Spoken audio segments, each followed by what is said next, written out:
Okay, here's a meter stick, and here's what is that? 200 gram weight or something like that, mass. Okay, I can hold it out there. It's not particularly challenging.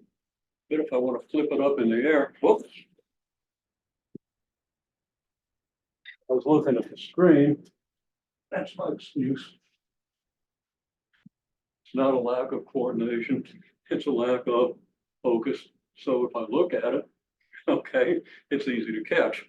If I'm looking somewhere else, I learned this. I was a receiver in college. Okay, I wasn't a good receiver because I was too slow, but I was sure-handed because I needed to look at the ball. Okay, catch anything I could touch, and often just one hand. Not bragging or anything, because lots of people could do that, and they were athletic. Okay, so here we got it. Here, it's much easier. I can flip it much higher. Well, not all that much higher, but that's chest twitch most of the time. Wasn't trying that hard. That's what it was. Okay. Now the point is, if you do that with a stick and some kind of a weight, and put the weight twice as close to where you're holding it, and then feel the torque. Okay, the twisting force that you have to exert to hold it. If it's twice as far out, it takes twice as much of this. Okay. Well, we can generalize that. Now that's a moment. That's a first moment. The torque you have to exert is directly proportional to the distance of the mass from your foot. Okay. Now let's just say we have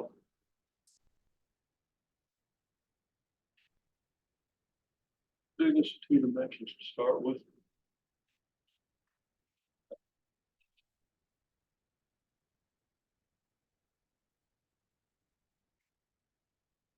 Draw my circle first. It's not much worse than usual. Okay, so we have a circular region in the plane. And let's just say that we have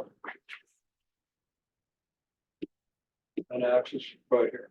So this thing is free to rotate about that axis. Okay. Well, we have some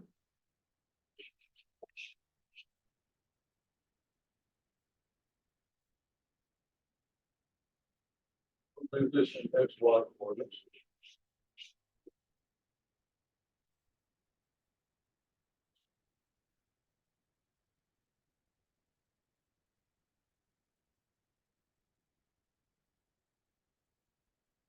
I don't want to do that. Let's see. I want to do x squared times y minus 1.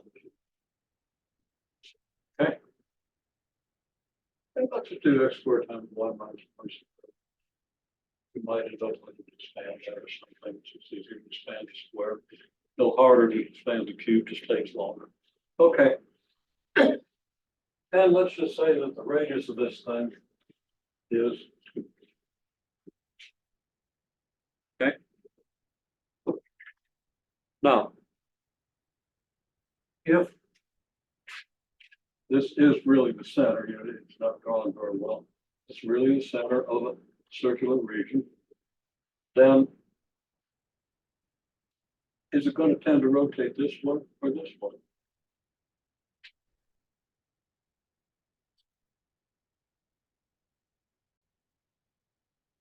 Okay, we spent a little bit of time just getting the idea of center of mass. And somebody's playing with these weights that I keep saying around, which is one argument on the plus side for keeping this lab a total mess. Okay. But if I lay this here, I'm going to do this, right? I lay it over here, do this. Okay, why? Because it's over here. You've got more of your weight on this side with gravity pulling it down than you have on this side. Okay. That's gonna cause a net torque about the center, it's gonna rotate. All right, so that's a really neat example, I just saw that. Good thinking. Okay. I also talked about peanut butter jars. Natural peanut butter tends to settle, so I lay them on the side. So that the lower side gets heavier than the right side, but if I stand it up, all the stuff goes to the bottom. And you just about got, I think, it's about got to use a jackhammer to get it loose, okay? So, but then I can turn it over, but then I've got to stabilize it to keep it from rolling. But having do that, then the stuff tends to settle down and tends to even out and all that. Okay, well, whether that example makes sense or not, it's relevant to this. Okay, now, originally I had X here and Y here, and that was just done. Okay, synchronized. I don't know. It wasn't there. Okay. And so the question is, on which side are we going to have more mass? Because, you know, implicitly gravity is acting down just like it was on that display. It should be clear if you just use a couple of numbers, like X is 2 out here. X minus 1 is then just 1. Okay. Whereas on this side, X is -2, so X minus 1 is -3. Well, if you square 1, you get 1. If you square -3, you get 9. So you got 9 times the mass density here you have here. Okay. And same goes all the way. You get 0 mass density here when X equals 1. It doesn't matter what Y is. Now, Y has an effect because as you get into bigger and bigger mass densities, as you go this way, you got less area above and below. So that kind of mitigates the fact that you got 9 times the density, all right? So how does all that balance out? How fast is this thing going to rotate? Okay. Well, we're not going to do the physics of that, although we'll come right up to it. If you've had the physics, you should know. So my question is, what's the net torque?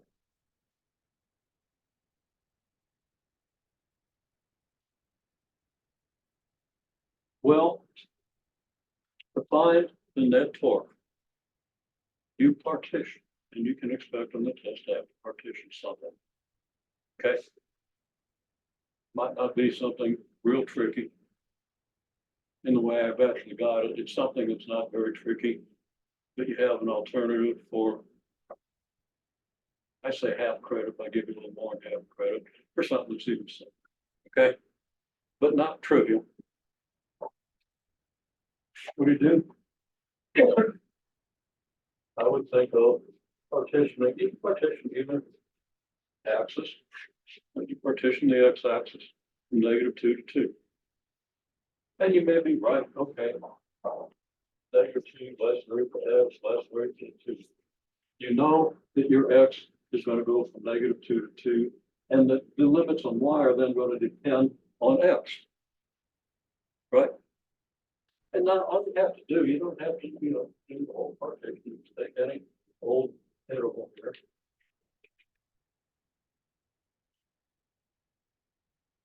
And you partition it. Okay, so we just take, no, let's make it with no colorful partition. This thing, and you see, and you should know that y goes to -4 minus x squared.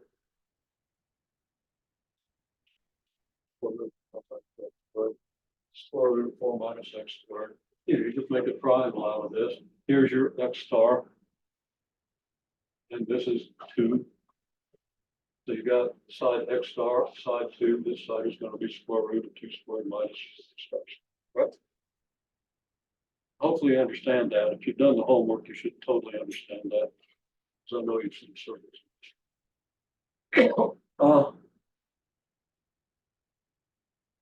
So now we take our typical increment. So we say, okay, here's a typical increment. So this is a delta X, delta Y.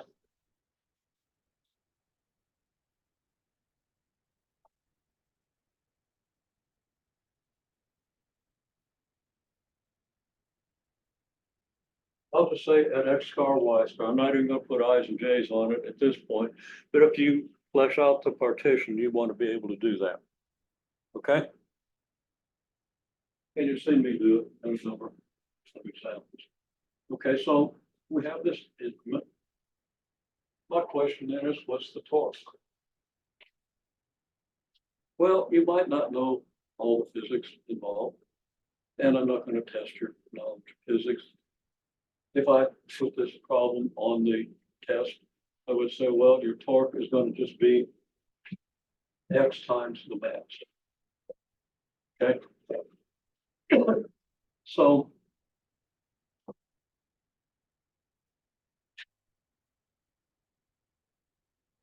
I'll say delta tau, your torque increment. It's a fancy looking T, but it's a Greek tau.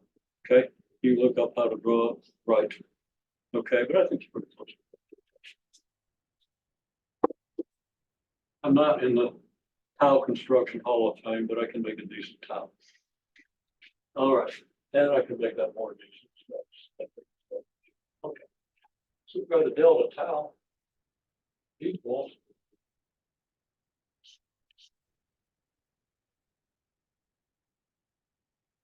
X times delta M, where delta M is the mass.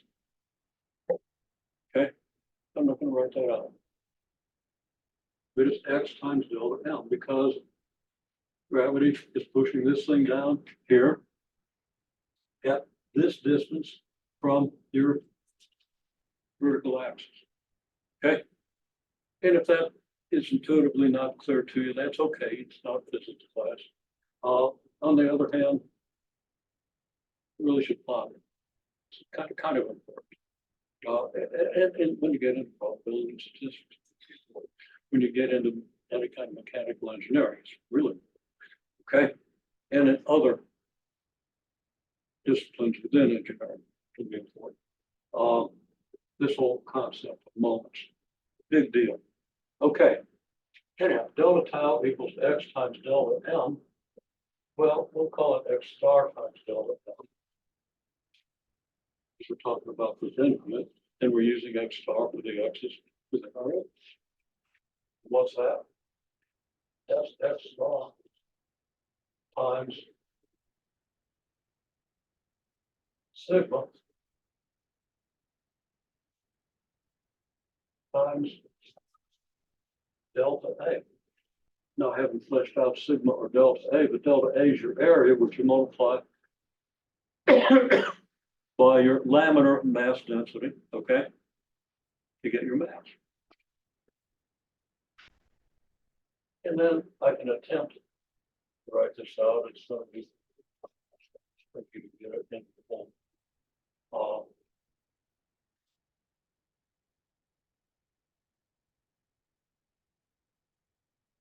Not making it.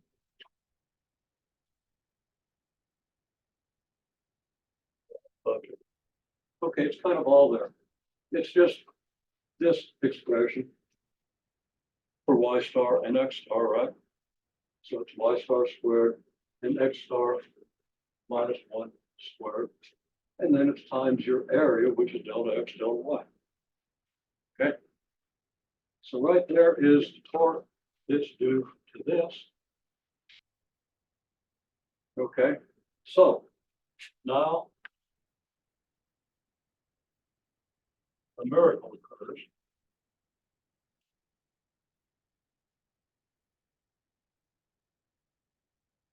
And your total torque, I love this number. Fairly famous cartoon, probably written 20 or 30 years ago. This guy up at the board with all this arcane mathematics on a blackboard. And he said, and a miracle occurs, therefore. Okay. Now, I don't know. You ought to find that funny. But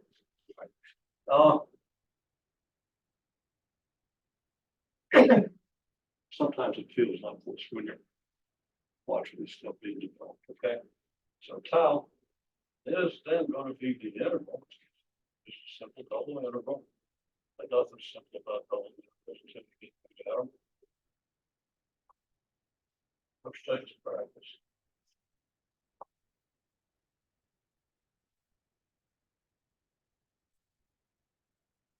Okay.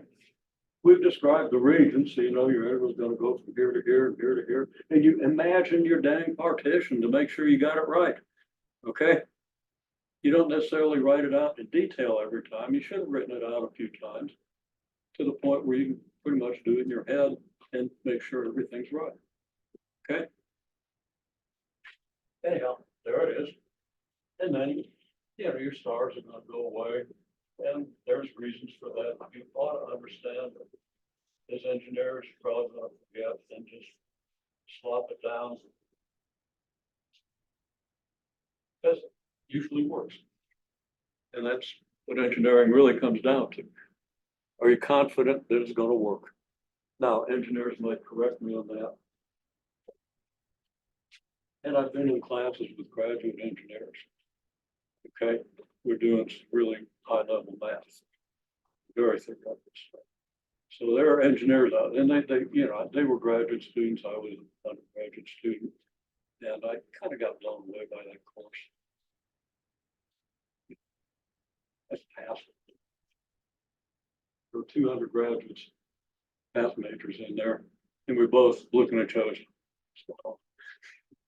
Okay, because the engineers knew what it was all about. We didn't. We didn't have a handle on any of it. Anyhow, and it's taught by a good guy. No criticism of him.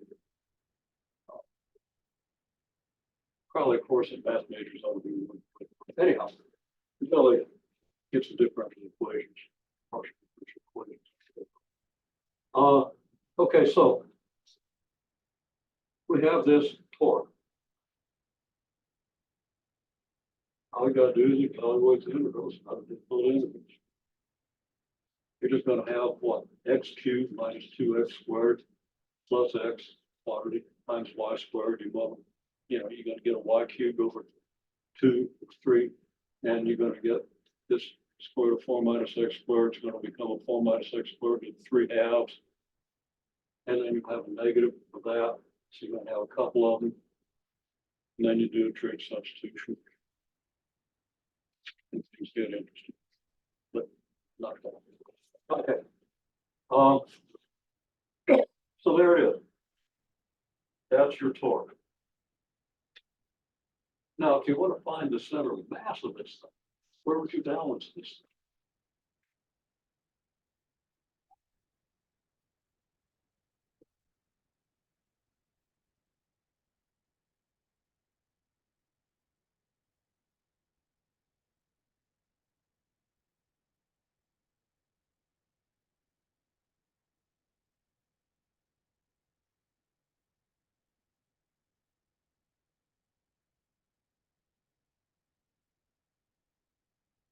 Okay, y equals 0 by symmetry.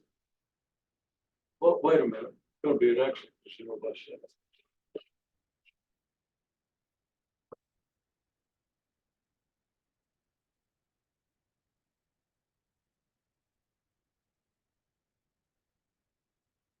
No, I'm really screwed up.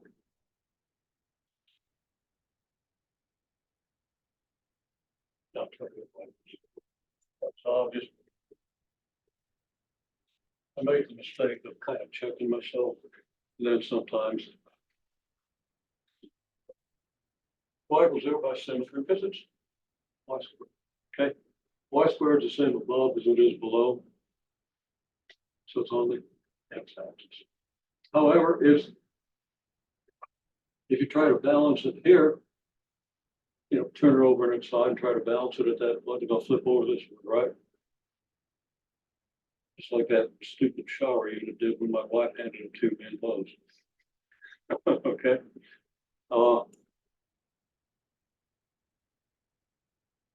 Just misjudged. how extreme the center of mass was, okay? So, I look like this and this. Okay, because I knew it was symmetric this way. Why did I think it?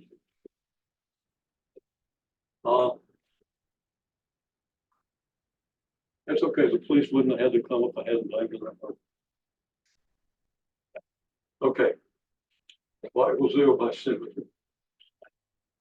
Uh,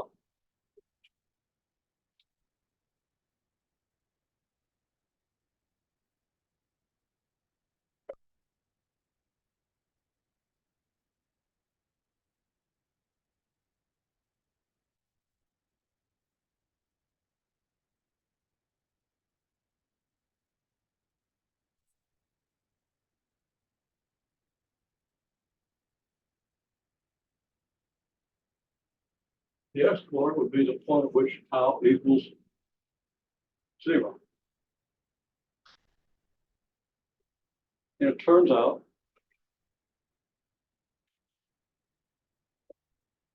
I've gone into the physics of it. And incidentally, this is something you would hopefully have done. I won't say should have because every course has to make its own decisions. Okay. But it's pretty standard to do this in one dimension in calculus one, first and second moments. So you probably want to review that to make sure you understand it. And if this occurs,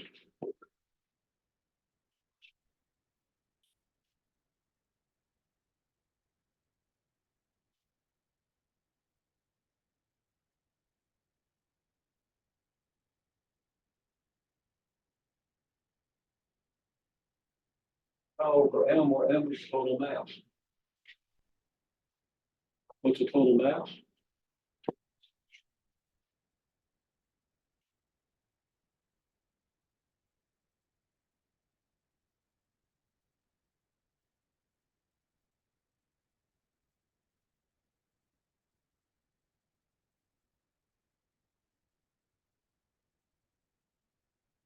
Just this interval without that x in there.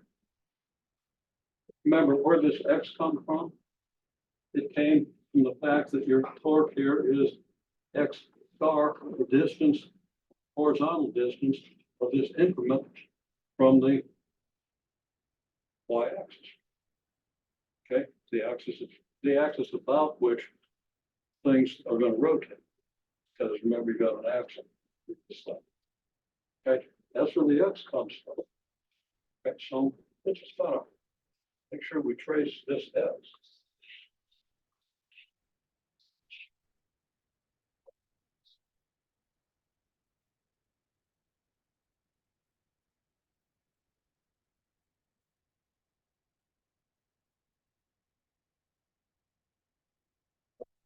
The dot. Okay. Now, if we just want the delta m, the mass of the region, we just leave off the x star. And we integrate the density, which you should be familiar with having done these assignments. Okay. And if you're not, review it. It's not that difficult once it seeps into your mind. It becomes kind of unforgettable. Okay. So we have all this. Now that's an easy integral also, but you're still going to have probably substitution in there. Okay. It's not trivial, but you do that in. Okay. And then you divide the torque by the mass. And that's simply because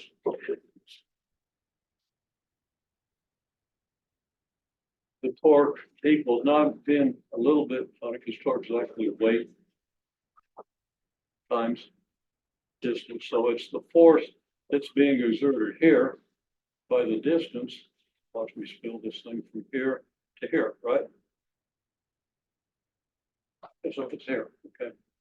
The torque is now this distance times whatever force is being exerted in this. The force is a force exerted by gravity, so it'll actually be like mg.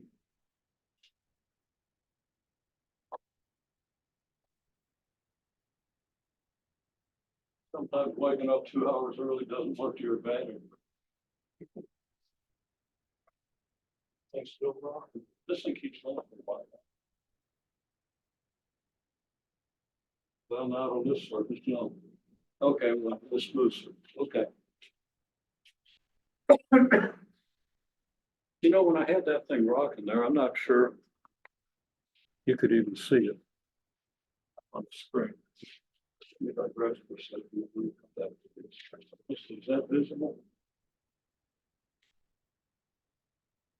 It's not all over the place. Yeah, it was visible. Didn't quite see the bottom of it, see what's going on. Okay. Well, that's the idea. I'll go first moment. Okay. Now, second moment. I think I can do this pretty quickly. Or I think it is. Anybody see roll of Scotch tape? This is worth doing, but not worth spending 5 minutes looking for the tape.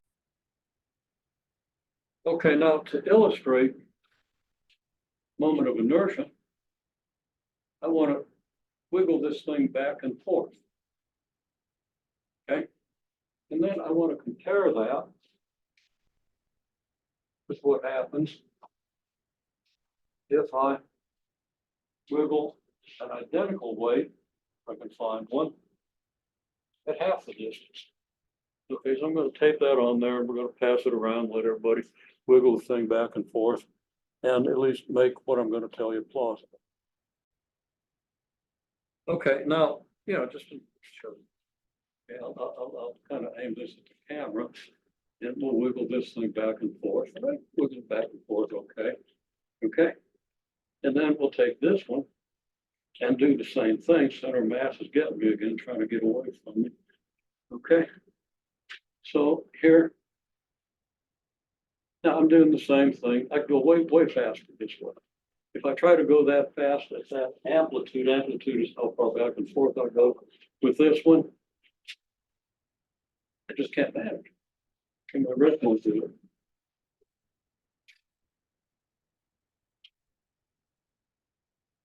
Now that wrist has been impaired for 50-some years.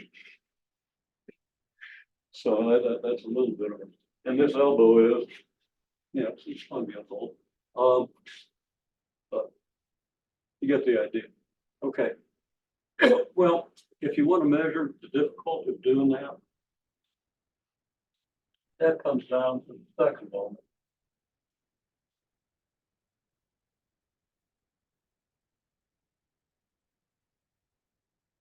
And that would be the difficulty of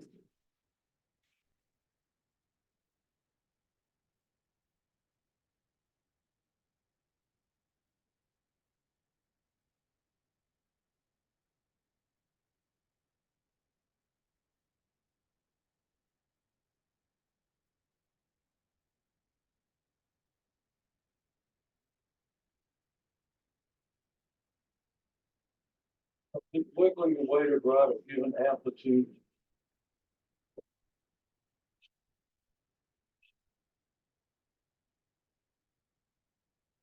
and frequency. Don't understand what that means? Look at this again someday when you develop the vocabulary. Okay? But if you have physics, you don't know what that means. Yeah. Okay. Second moment, that's the difficulty. Or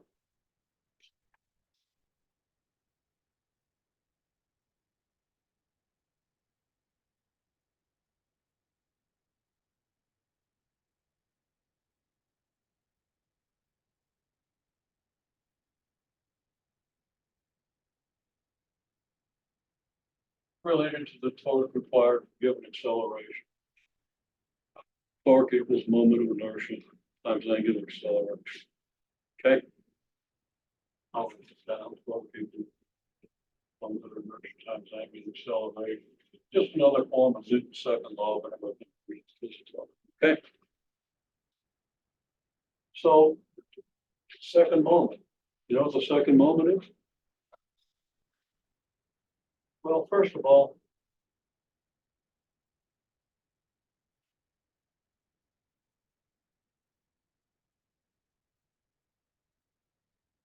sum up x squared times your mass. That's it.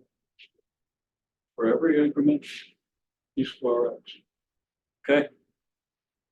Whereas here, we just multiplied by x. That gave you the torque. Now you realize from what we just did that it takes twice the torque just to hold it. If you want to wiggle it with a given amplitude and frequency, it takes 4 times as much. That should be believable. The increase in difficulty was much greater when you were trying to wiggle it. Okay? So this ought to be at least plausible. And then if you know a little bit of physics, you can derive that. It comes from conservation of energy. Whoever did it. Okay, so there's your second moment, which approaches double integral of x squared.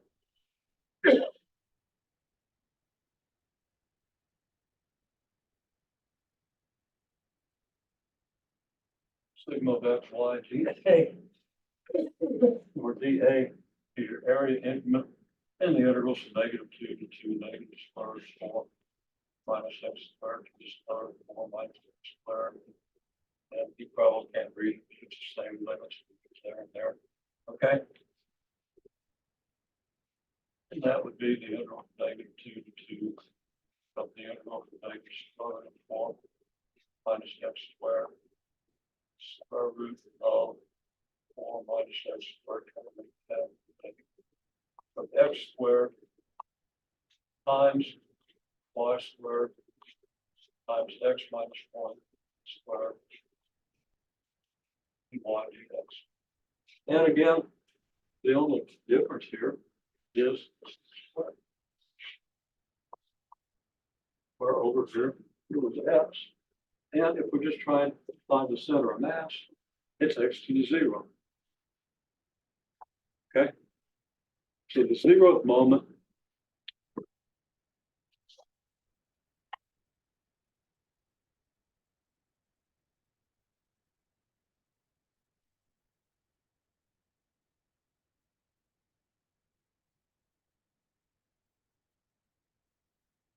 is this. I didn't put the limits on those. Same limits. Okay. 0th moment.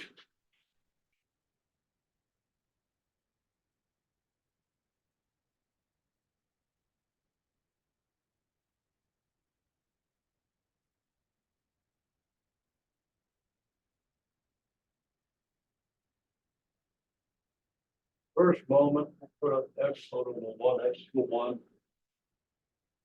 Okay. First circle, there it is. And second moment.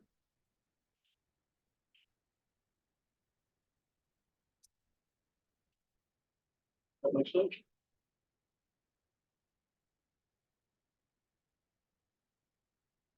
Now, if you wanted to find center of mass, if it was like y plus 1 squared, or y plus some number squared, or some other power of y, like an odd power of y, okay, or just plain old y. But you wouldn't want plain old y because it's still negative, and so it's odd powers, okay?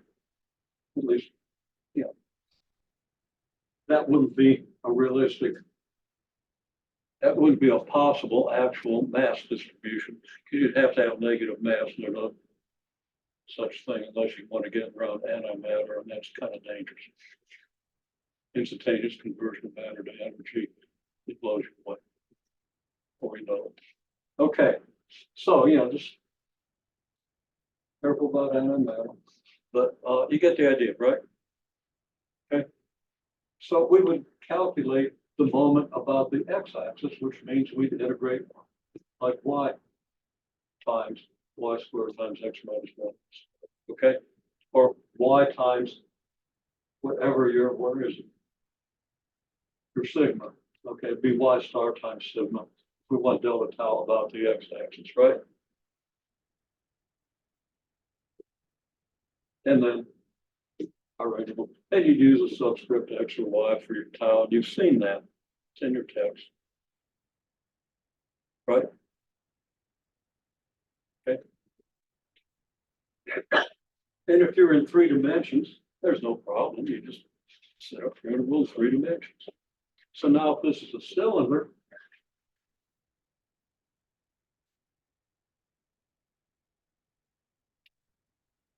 I should be able to expose this. Put them right in. Makes sense to you. And I really found, I don't know, when I did this course, these moments really helped me understand what was going on. Okay. Understand what was going on with partitions and subdivisions and with these integrals. It really started to make sense. So, and I can do volume integrals and stuff like that. That's pretty easy. Okay. And of course, you want to do a volume integral. You just don't include the sigma. You don't include the power of x. You just integrate dy dx. And that integral would come out 16 pi for this particular region. And that should be obvious. Okay, so now if I want to integrate this over cylinder.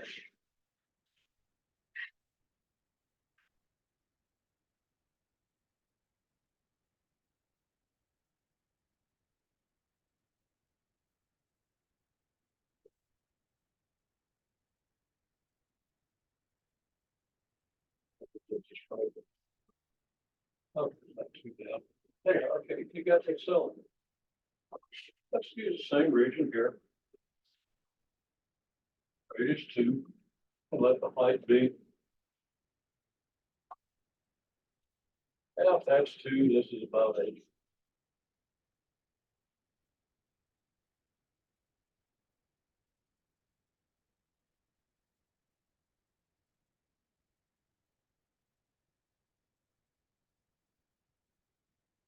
And we're not going to say sigma anymore, we're going to say rho, which might be a little bit confusing because rho is our spherical coordinate as well. So if you were doing this integral in spherical coordinates, which you might well want to do if you have a sphere with a mass distribution, then this rho, along with the row of spherical coordinates, would get real confusing. You'd have to use something besides rho. Okay. But right now, since we're going to be dealing in cylindrical coordinates, and actually, we're not in cylindrical coordinates. We're in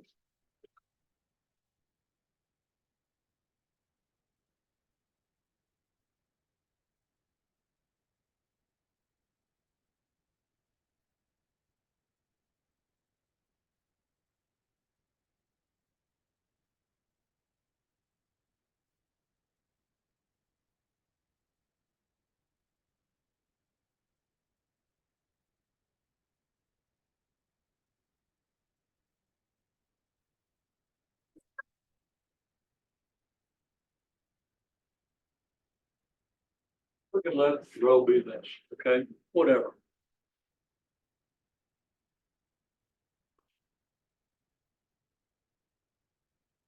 The region is -2 less than 2 less than x less than 2 negative square root of 4 minus x squared less than or equal to y less than or equal to square root of 4 minus x squared and 0 less than or equal to z less than or equal to 8.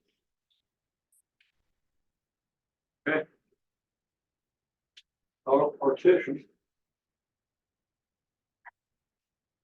We would partition x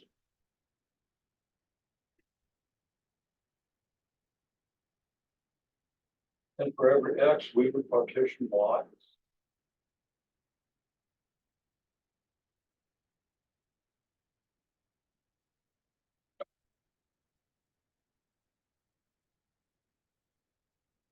And for every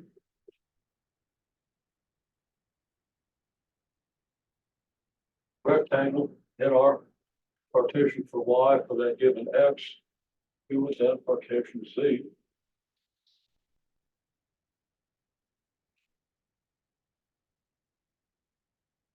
Very well.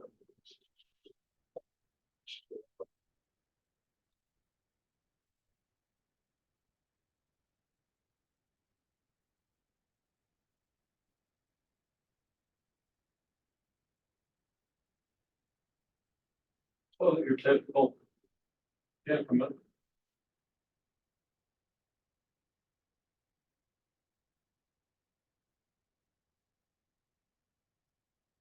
Might be here.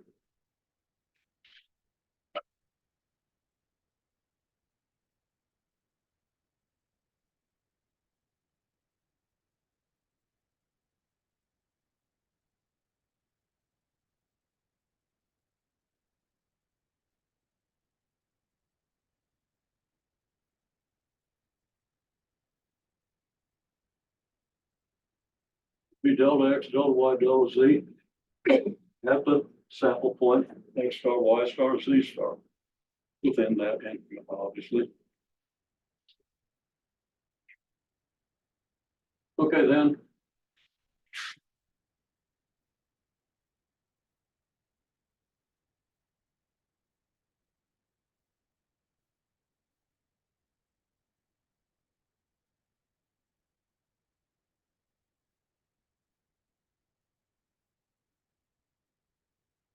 Your mass would be just rho times your volume. And of course, your volume is delta X times delta Y times delta Z in this case.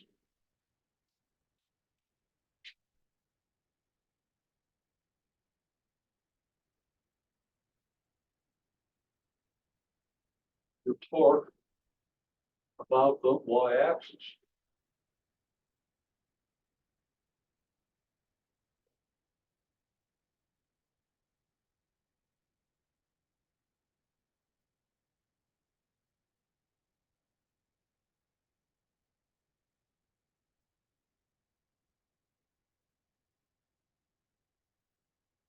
Call that delta tau, the contribution to the torque.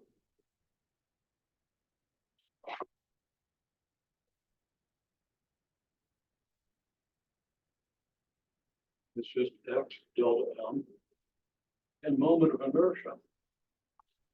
Delta I, and I haven't defined that I until now, and I'm just saying that's your symbol for moment of inertia. If you have physics, that's pretty standard.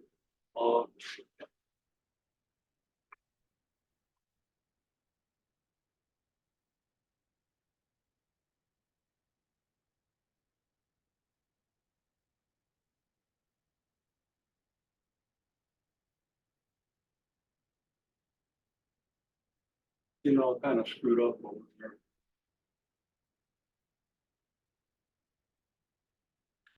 I'm going to digress back here and fix something really stupid that I did. Don't do something totally stupid every class. I just don't feel like I've had a good day. Okay. The second moment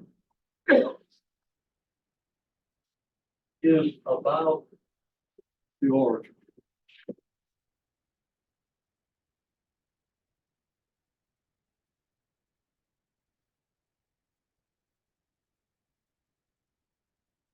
Not about the x-axis or the y-axis.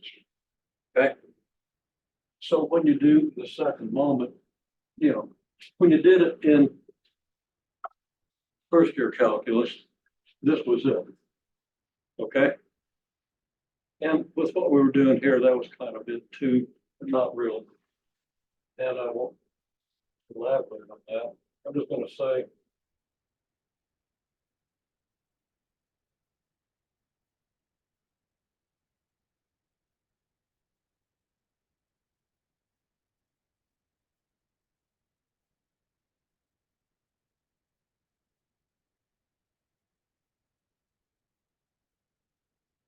this should have been x squared plus y squared delta m, your distance from the origin, not just x squared. So these x squares that I have down here, and I'm not going to try to rewrite the whole thing. I'll just write x squared plus y squared pretty small. Use a sharp part of the chalk so that it comes out. legible if you look at it close enough.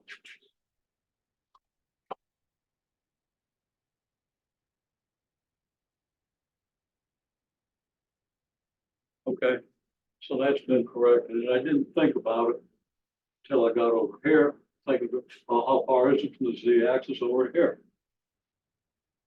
Okay. Well, let's see, vector from here to here would be like so. Kind of gotta go in that direction from here to here. So this distance from the z-axis is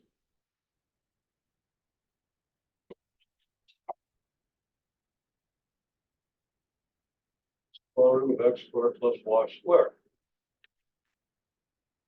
And of course, this goes about the distance squared. And I said distance from the origin.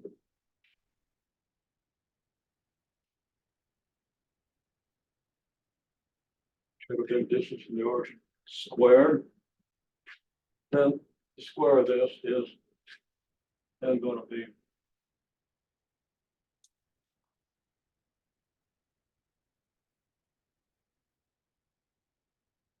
x squared plus y squared delta L. And the moment of inertia down is triple axial.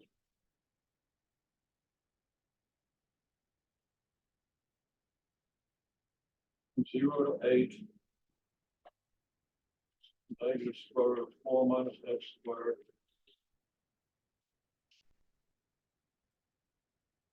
Square root of 4 minus x squared minus 2 of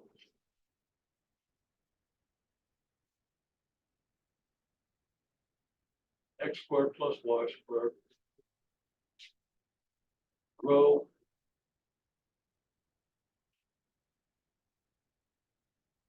of x, y, z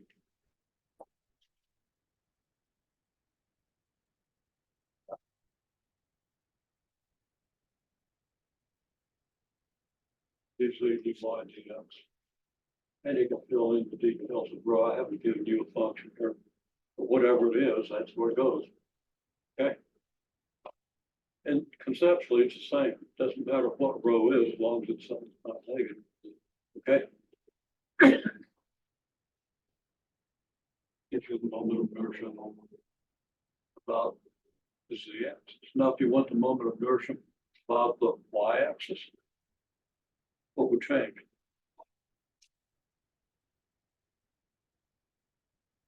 Well, instead of using the distance of this increment from the z-axis, you use the distance of the increment from the y-axis.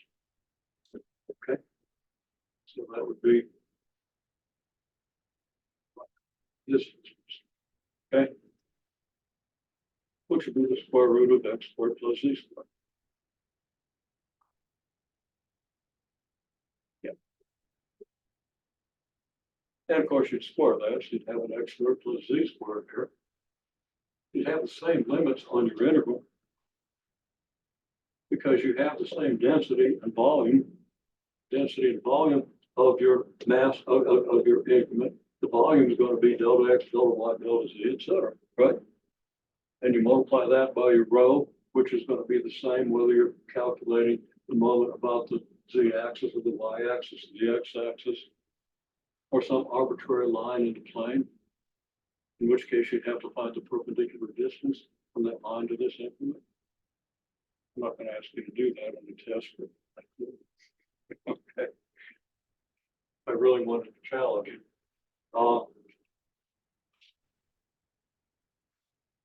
Be fun to put that on for exercise. But put it up with flagpole and see if anybody saluted it. Okay. So anyhow, there we have it. Okay, well, we have time to do this thing again.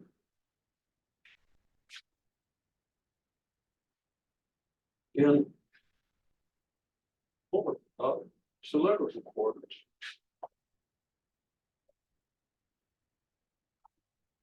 So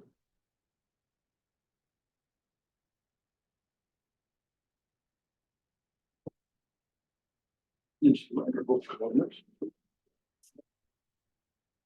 Let me just wipe this one off here.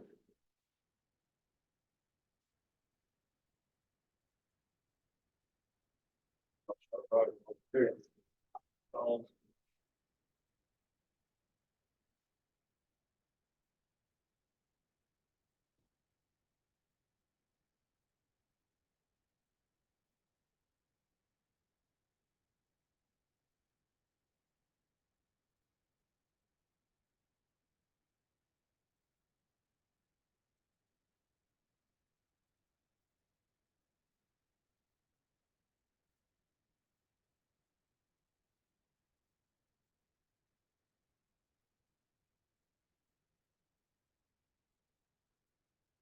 Same cylinder, but rho would be a function of r, theta, and z.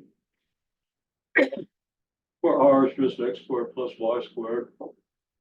Theta goes from 0 to 2 pi, z from 0 to 8, right? Clear? Hopefully that should be pretty obvious. Maybe you need to digest it. Think about it.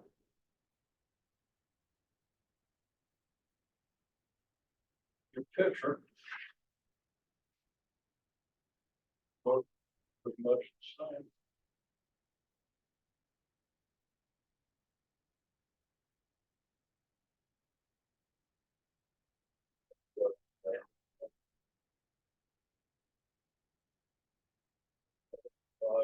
Here's our increment. And I'm not going to draw all the partition lines, rectangular strips and everything, but here's our typical increment.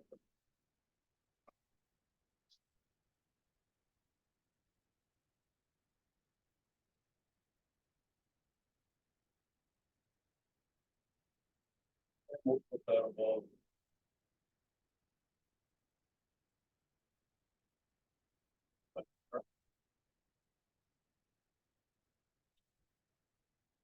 Oh, oops. Okay.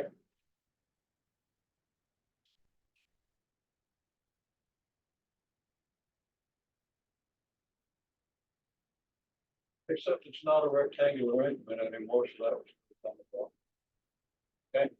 Now, our typical increment, I guess I should draw stuff, so I probably shouldn't draw all these lines.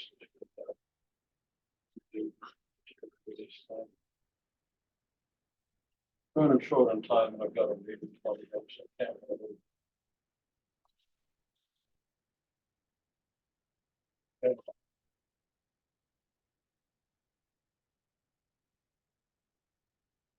Okay, so our typical increment, and I'll just kind of draw it out here. Here's my delta theta.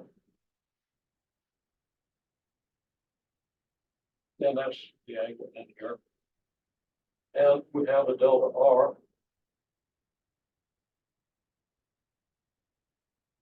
I've kind of drawn R between R and two circles. And let's see, this little piece like that. So here's two R's. And here's this increment. It gets wider as we go out. Wind yourself with that. And then we have a C, so we bring this on up here.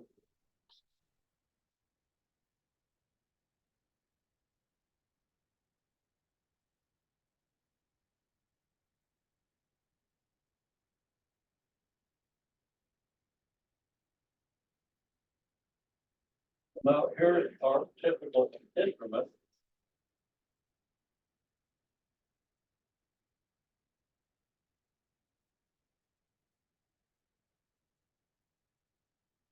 And it has dimensions, delta R, delta Z, by R delta theta. Remember where the R delta theta comes from. I explained that in some detail. I think last week. Well, yeah. Had spring breaks, you might have lost it, but you done polar coordinates. Section 2, that was a couple weeks ago.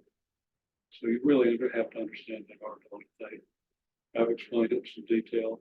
Text has explained it. You've used it. Make sure you understand it. Because then, yeah, that's a step in understanding rho squared sine theta, d rho, d theta, d phi. Okay? And you want to understand that. Again, that's something people didn't do too well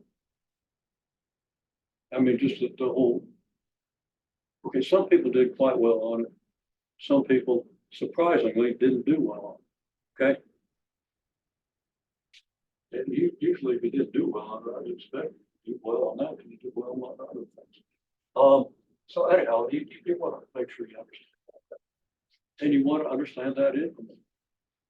And I did kind of emphasize that, yes, the week before break. Okay. Well, once you've got that, you just describe the region. The region's easy to describe.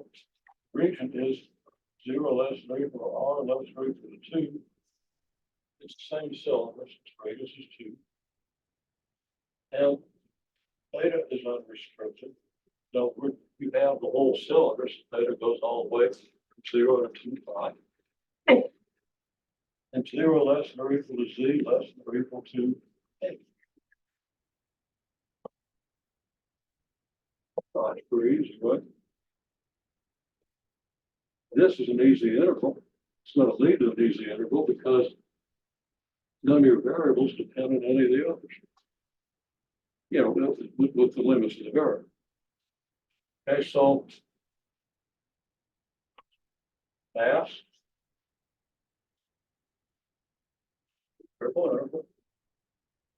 Doesn't matter in which order you do these.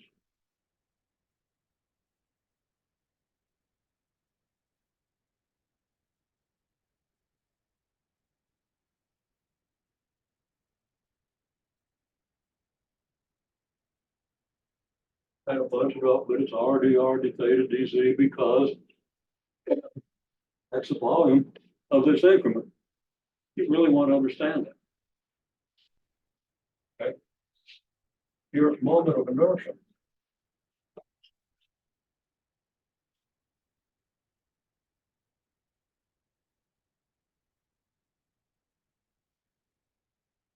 Ripple interval, same thing, but it's r squared.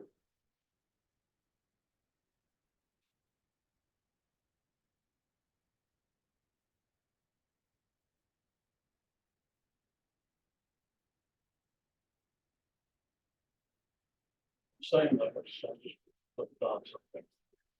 Just because we've got like one minute, I've got to be 10 minutes. Okay. Make sense? And you get this just by asking yourself, what's the moment of inertia of this thing about the z-axis? Distance from the z-axis to this is r. So just a simple r squared with an r. Okay. And you probably want to integrate r. Actually, you know, I got these backwards. Should have been dz.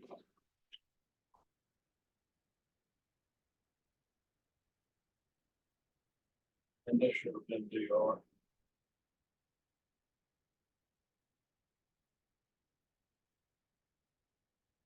All right. That can put a z there. That's what we are agreed. But we're integrating first with respect to z, then theta, then r. So you got to do it in that, right? Then if we wanted the moment of inertia about some other axis, about the x-axis, well, it's about the x-axis. Your distance from the x-axis to this point is what? It's going to be r cosine theta. Okay. No, it's r sine theta, sorry. R sine theta. You can do a triangle from here to here to here. This distance is actually, no, you're doing about the x-axis. Okay. From the x-axis straight over to this is r sine theta. Okay. Just imagine the triangle. Triangle here to here, that. But I knew. Okay. And this is just z, so you just do R squared, sine squared, theta plus Z squared. And that gets a little more complicated, but it's not gonna be difficult. Well, now, my point is, in cylindrical coordinates, this is a whole lot easier than it is over here, because you don't have to do that trigonometric substitution. Okay? That trigonometric substitution usually isn't that bad, but you gotta remember some identities, and it's a bit of a pain. So there are good reasons you might want to do this in cylindrical coordinates. Okay? And if it's a sphere, you do it rectangle. You set up your inequalities, you get the limits. You do it in cylindrical, a little bit easier. Inequalities is a little bit easier, or you do it spherical. But then you might have some rho cosine thetas and rho sine thetas, depending what it is you're trying to do. Okay, well, I've got to go. You probably want to go, so don't trample me on the way out. And I'll see you next time. I'll have the test in the testing center by sometime tomorrow afternoon. And if you want it early tomorrow afternoon, email me and just ask. I'll have it ready. It's already in printable format. I just got to consolidate a few things.